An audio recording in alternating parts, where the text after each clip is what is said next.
Hello everyone, it's very nice to meet you again with the Disney 3D Art channel. In today's video it will be the character Marlin from the movie Finding Nemo. Marlin is the protagonist of Disney Pixar's 2003 animated film Finding Nemo and the protagonist of its 2016 sequel. He is the widower of Coral and the father of Nemo and 400+ unborn clownfish children. Marlin is a clownfish who makes his home inside a sea anemone in the Great Barrier Reef. He once had a mate named Coral who was eaten in a barracuda attack, along with all but one of his children, whom he names Nemo. Marlin can be somewhat overprotective of Nemo, although he means well. He also tends to be neurotic, worrisome, and pessimistic, believing Nemo can't swim well when he actually can swim pretty well for a fish with a small pectoral fin due to egg damage from the barracuda attack. However, this does not stop him from going on a journey to find his lost son, proving his determination. Marlin was initially a very playful, happy, and easygoing clownfish. As seen through the interaction with his wife, Coral, he was shown to be slightly lazy, as he wanted to name half of his children Marlin Jr. and the other half of his children Coral Jr. However, he was also shown to be very brave, as he attempted to defend his wife against the barracuda who sought to eat his children and his mate but was ultimately repelled and knocked unconscious and into the sea anemone before he could do anything. This protected him, but also cost him his entire family, except for Nemo, who was left with a crack in his egg, which resulted him in having a tiny right fin. From this moment on, Marlin became overprotective, neurotic, paranoid, worrisome, and pessimistic, as he made several practices and conditions for Nemo and himself to follow to make sure they were protected and safe. He was especially paranoid and neurotic about any potential danger that could occur to Nemo and as such, rarely left him alone due to the traumatic experience of losing the rest of his family to a barracuda attack, and not wanting the same thing to happen to him. However, this overprotectiveness is what puts somewhat of a strain on his relationship with his son, as Nemo feels suffocated and oppressed by it.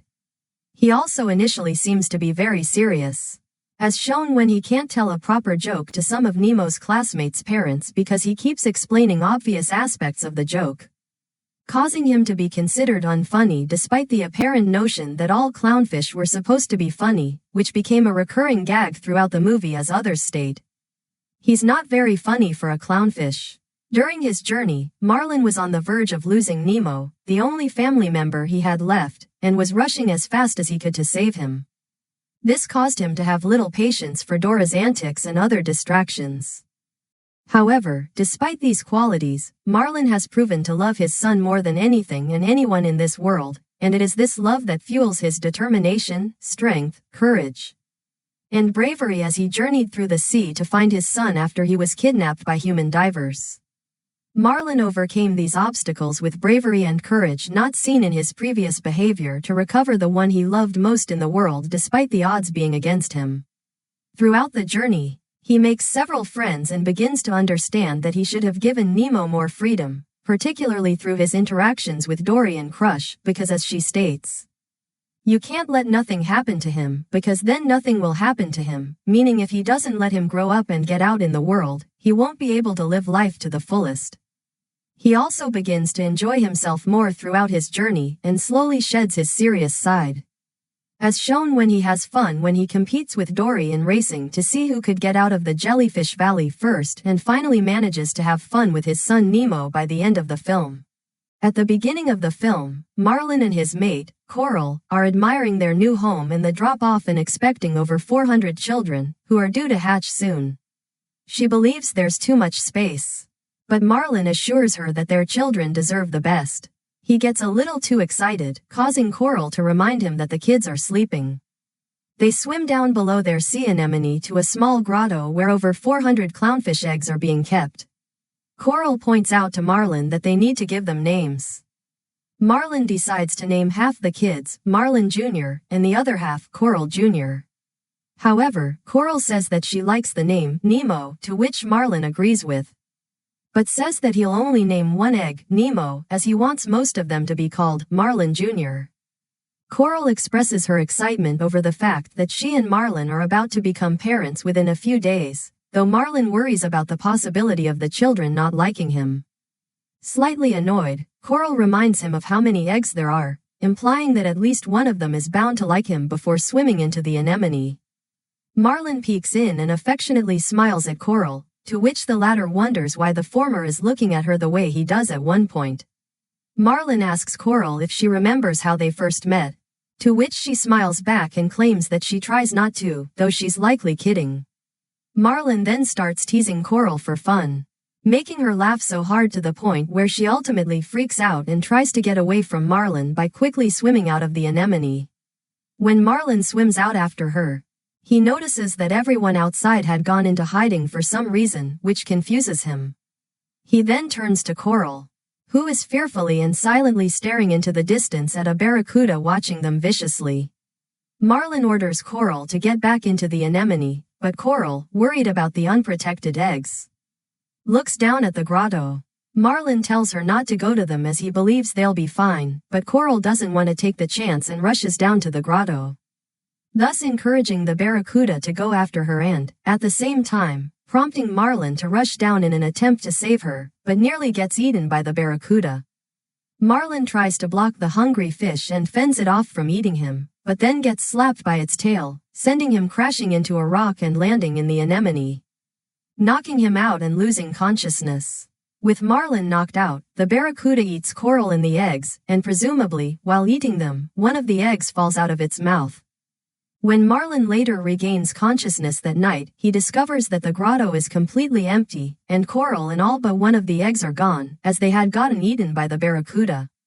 Mourning over the loss of Coral and his 399 unborn children, Marlin finds the only surviving but slightly damaged egg and names it Nemo to honor Coral's wish to name one of their children Nemo. To keep his son safe, Marlin moves to a new anemone in a more secure area of the reef. As Nemo grows, Marlin becomes overprotective of him, in part due to Nemo's unusually small right fin, which was a result of the egg damage from the barracuda attack. One day, Marlin reluctantly sends Nemo to school. When Marlin and Nemo arrive, he chats with Bob, Sheldon's father, Phil, Tad's father, and Ted, Pearl's father. When Mr. Ray arrives, Sheldon urges Nemo to hide under him with the rest of the class, but Marlin stops him, fearing he would get hurt or left behind, especially because of his lucky fin. After the students get on Mr. Ray, Marlin tells him Nemo has a little fin and encourages him to take a break for 10 to 15 minutes if he's having trouble swimming. As Mr. Ray takes his students on a field trip to the drop-off, Marlin bids farewell to his son. However, when he learns that, he chases after Mr. Ray. After Mr. Ray and his students arrive at the drop-off, Nemo, Sheldon, Tad, and Pearl sneak away from the rest of the class and discover the drop-off, seeing a boat in the open water. They dare each other to see how far they can go from the reef, but Nemo tells them that his father says it's not safe. A frantic Marlin rushes in, attempting to stop Nemo from swimming into open water. The two clownfish engage in a heated argument, with Marlin believing Nemo's disability is too much of a hazard to his safety. Marlin then decides that Nemo is not ready for school and tries to take him back home to the anemone, but Nemo, who is fed up with his father's worrying, insists he is fine, can take care of himself, and is not afraid of the open ocean unlike his father. The argument reaches its peak when Marlin tells Nemo he isn't ready and can't do things he thinks he can, causing Nemo to declare he hates Marlin, much to his shock. As Marlin tries to explain the situation to Mr. Ray, Nemo decides to prove he can survive dangers by touching the boat. Thanks to the alert of one student, Kathy, Nemo swims out into the open ocean and touches the boat as a result of a dare, much to the anger of Marlin and the amazement of his friends. As Nemo swims back, Marlin tells him that he is in big trouble. However, his scolding is cut short when a scuba diver appears in front of Nemo. Marlin tries to intervene, but another diver blocks his path. The diver puts Nemo in a net and the other diver takes a picture of Marlin. Marlin tries to reach the boat, but gets blasted away by its propeller. The diver heads off to his dentist's office in Sydney and puts Nemo in a bucket. However, the diver accidentally drops his mask that bears his address. Marlin swims after the boat, but eventually loses the trail. He swims to the surface to look for it, but it's nowhere to be found. He then heads to the seafloor, begging passing schools of fish for help until he bumps into a blue tang named Dory. She claims to have seen the boat and leads a thankful Marlin in the direction it went, but as they swim along, she becomes lax and even tries to evade Marlin when she notices him behind her. When she confronts him, he questions her and is then told that she has short-term memory loss. Dumbfounded, Marlin turns to leave but is stopped by a great white shark who introduces himself as Bruce. He invites Marlin and Dory to a get-together he's having and, despite Marlin's objections, escorts them to his lair in a sunken submarine surrounded by live sea mines. They meet Bruce's friends, a hammerhead shark named Anchor and a mako shark named Chum, before beginning an assembly where they pledge to abstain from eating fish. When Marlin spots the diver's mask stuck on a shard of metal, he discovers markings on the strap that might provide a clue to Nemo's whereabouts. Dory picks up the mask to see if the sharks can read, but Marlin tries to take it back, engaging in a tug-of-war before the mask snaps into Dora's face, causing a nosebleed.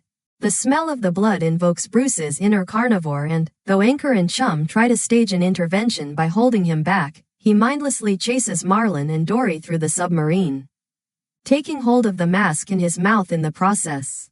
During this time, Dory reveals that she can read human words before she and Marlin take refuge in a torpedo well.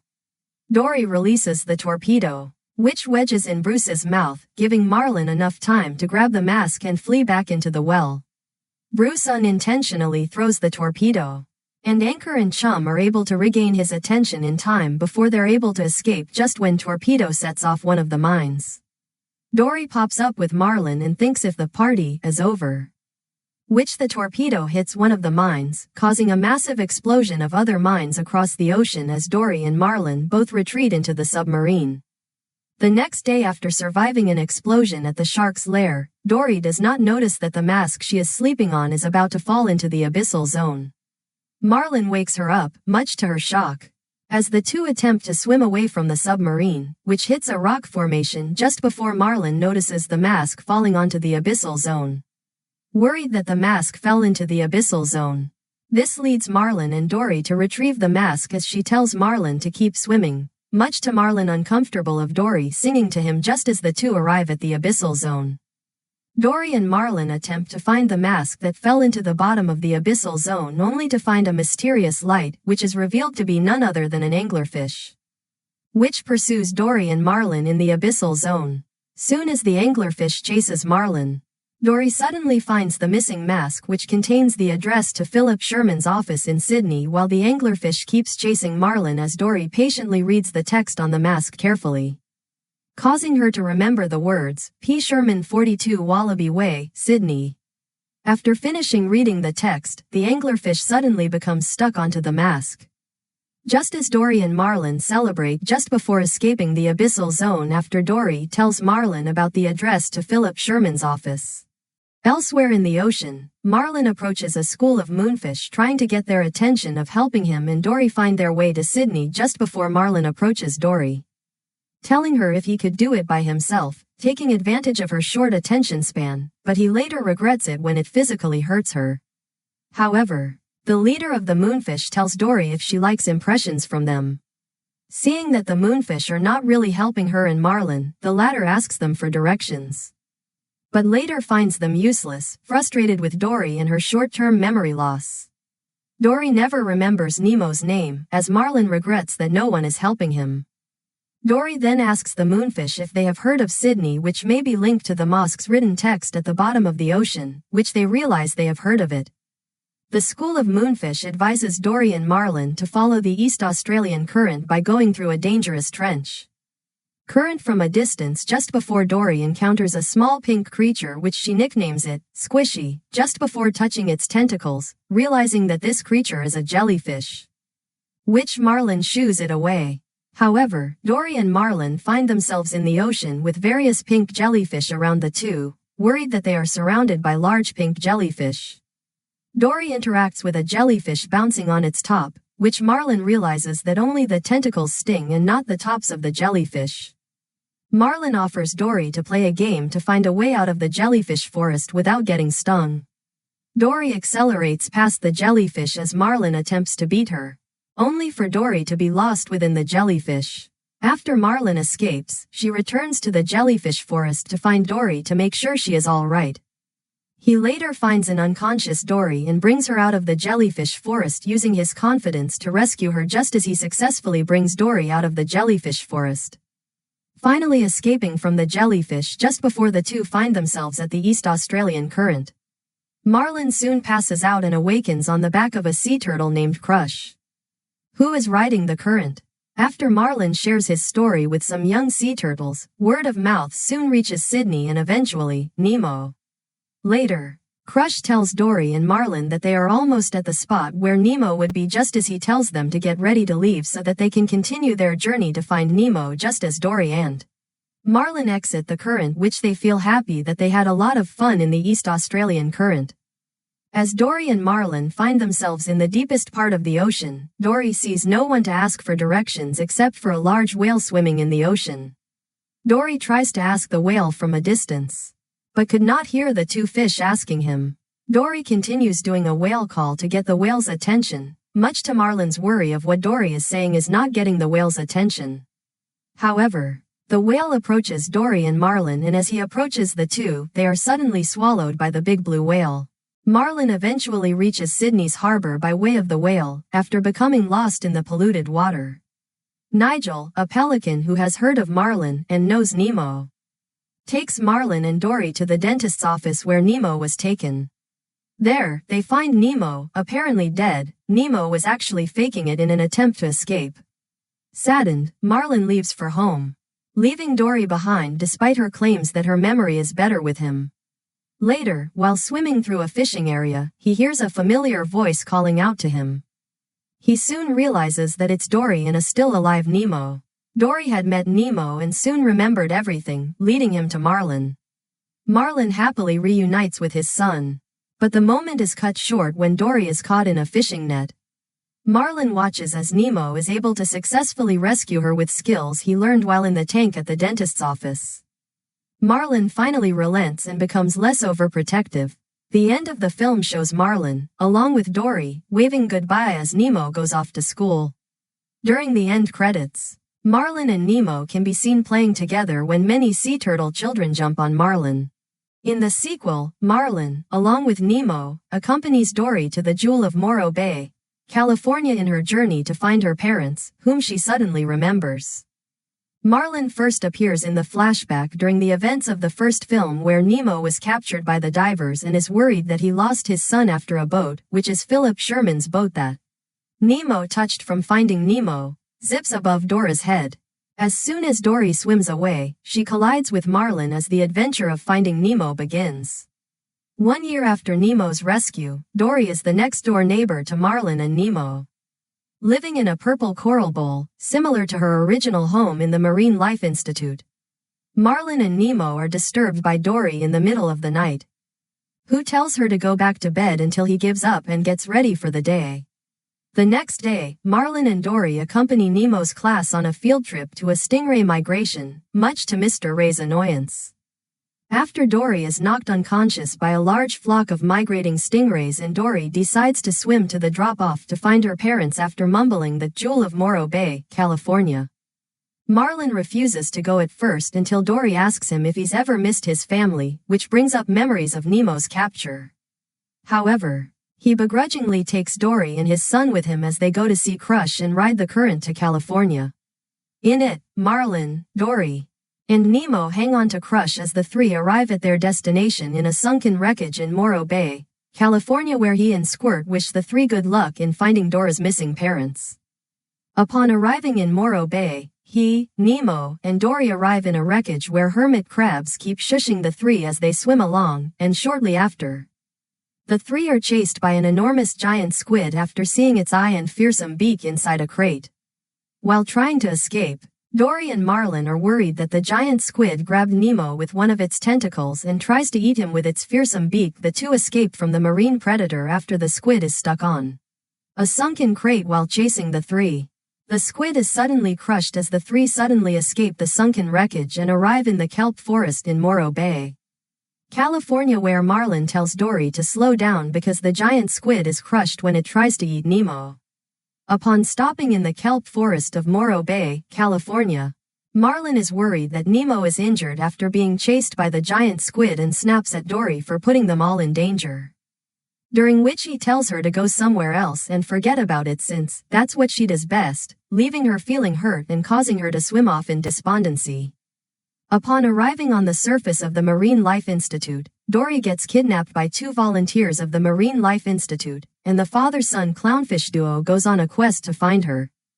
Marlin quickly panics due to feeling responsible for her getting captured since the reason she wandered away from him in the first place is that he insulted her. Upon hearing 2 sea lions telling him to be quiet, Nemo attempts to speak to them, but Marlin warns him that he should not talk to the sea lions, explaining to him that the 2 are natural predators that could pounce on them at any second. Nemo then explains to his father that the 2 sea lions do not have the chance to pounce at them while Marlin asks the 2 about the institute, to which the 2 explain that it is a fish hospital. Fluke and Rudder help the 2 get inside the institute by calling a flock of loons, including their friend Becky. After Fluke introduces their friend to Marlin and Nemo, she begins to peck at Marlin. Fluke tells the loon to bring Marlin and Nemo to quarantine, and Marlin is suggested to imprint by looking her in the eye and do a loon call. After Gerald brings a green bucket to Fluke and Rudder, Marlin suggests that he and Nemo need water as the 2 sea lions kick and shoo him off from their rock after inviting and giving the bucket to them. Meanwhile, Marlin and Nemo get in the green bucket carried by Becky and she flies off with them to the institute while the 2 sea lions wish them good luck in their quest to find Dory and help her find her parents. As the 2 clownfish are carried by Becky, Marlin is disappointed that Becky is confused and doesn't know where to find the quarantine area.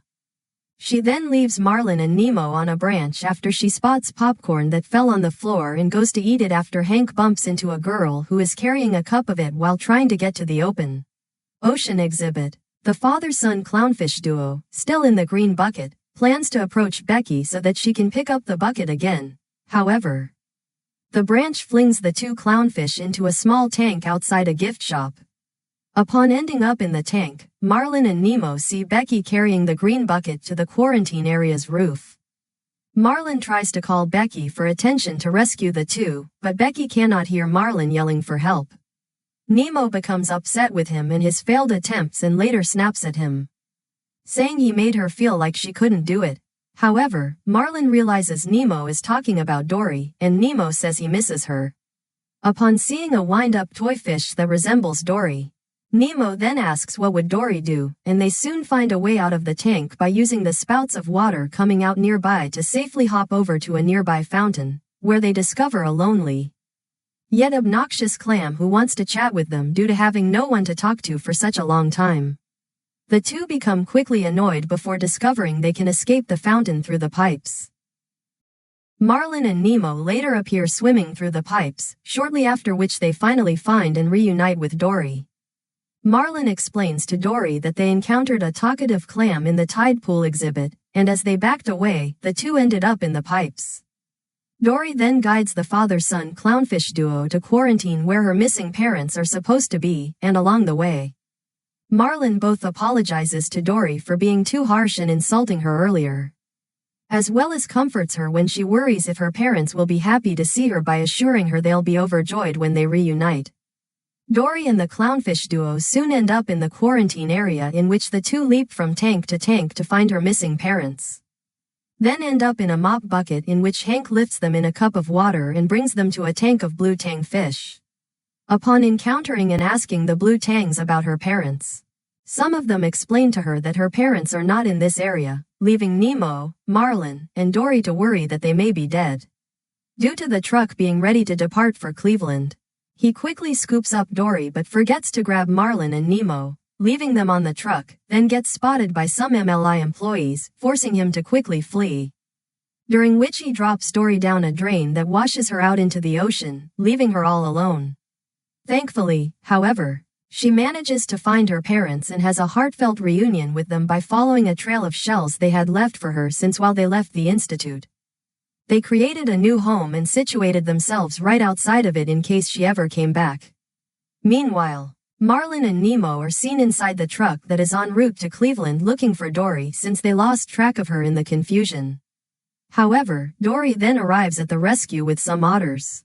Since after finding her parents, she quickly remembers them and devises a plan to stop traffic by getting a bunch of the otters on the highway to temporarily stop and distract everyone with some help from Destiny and Bailey. Soon after the otters are shooed away by a truck driver and the traffic begins to move, Marlin calls for Becky's attention to rescue them, and Becky suddenly appears perching on Hank's head. However, after Nemo and Marlin leap into the green bucket, they realize Dory got left behind as Becky brings the two to the ocean. Upon arriving back in the ocean, the two clownfish suddenly encounter Destiny and Dora's parents, Charlie and Jenny. Marlin tells the two that Dory is still inside the truck while he tells Becky to return to the truck to rescue Dory. However, the otters have been cleared off the highway and the truck resumes heading to Cleveland again along with the rest of the traffic. Marlin, along with Nemo, Jenny, Charlie, Destiny, and Bailey, prepare to stop the truck again, but they miss it. However, all of them then witness the truck being hijacked by Dory and Hank, frantically escaping the highway and driving it off the cliff into the ocean, which also causes all of the fish being transported in it to spill out of their tanks and go free as well. During the epilogue, Dory finds Nemo and Marlin, along with her parents and the school children by playing hide and seek as they attend a substitute class by Hank, Bailey, and Destiny. After Dory says goodbye to her parents, Marlin suggests that Dory should return home, to which Dory tells him that she planned on going to the drop-off, which Marlin doesn't think is a good idea since he worries she could get lost again. However, Dory tells him that she would enjoy the view safely. Marlin then accompanies Dory there, during which he finally relaxes and enjoys the view with her, as well as praises her for finding her parents. Sparkling one last flashback when Dory was a baby and her parents proudly praised her for following the trail of shells home to the coral, as the two allow her to play with the other fish children as she swims off happily. Back in the present, Marlin and Dory are last seen watching the drop-off view safely as Dory smiles, feeling accomplished and satisfied for finding her missing parents, and she deems the memories unforgettable. First is to draw the body part of the clownfish, then make the background of the clownfish for Marlin.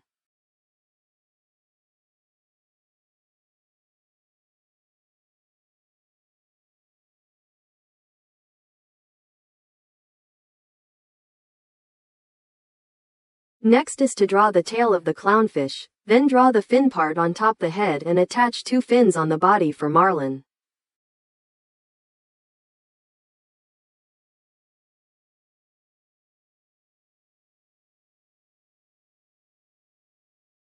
Finally is to make the face for Marlin.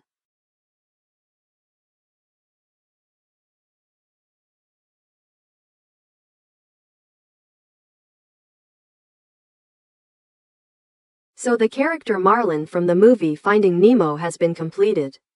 Now, if you like this video tutorial, please remember hit the like and subscribe button to receive the new notify. At the same time, download the app and go to the website DisneyStore to shopping online as well as Disney Plus to watch some movies and TV shows for free, used by many peoples of the world. Okay, we'll see you again tomorrow also on the Disney 3D Art channel. Thanks again and goodbye everyone.